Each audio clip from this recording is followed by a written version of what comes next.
കൊള്ളപ്പലിശക്കാരുടെ ഭീഷണിയെ തുടർന്ന് ഗുരുവായൂരിലെ വ്യാപാരി മുസ്തഫ ആത്മഹത്യ ചെയ്ത കേസിൽ പ്രധാന പ്രതി അറസ്റ്റിൽ. നെന്മിനി തൈവളപ്പിൽ പ്രഗിലേഷാണ് മുംബൈയിൽ അറസ്റ്റിലായത്. ഒക്ടോബർ 10-നാണ് മുസ്തഫയെ കർണങ്കോട് ബസാറിലെ വാടക വീട്ടിൽ തൂങ്ങിമരിച്ച നിലയിൽ കണ്ടെത്തിയത്.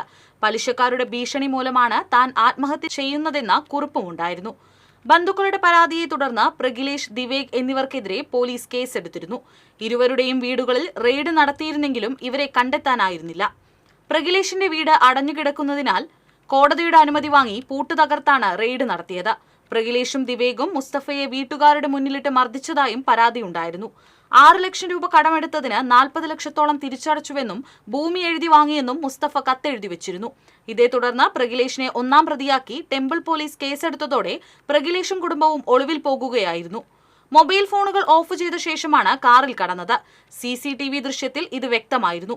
വിവിധ സംസ്ഥാനങ്ങളിൽ സഞ്ചരിച്ച് മുംബൈയിലെത്തിയപ്പോൾ പിന്തുടർന്നെത്തിയ ടെമ്പിൾ പോലീസ് കസ്റ്റഡിയിലെടുക്കുകയായിരുന്നു. അറസ്റ്റ് രേഖപ്പെടുത്തി മുംബൈയിലെ കോടതിയിൽ ഹാജരാക്കി. കസ്റ്റഡിയിൽ വാങ്ങിയ പ്രതിയെയും കൊണ്ട് പോലീസ് ഗുരുവായൂരിലേക്ക് തിരിച്ചിട്ടുണ്ട്.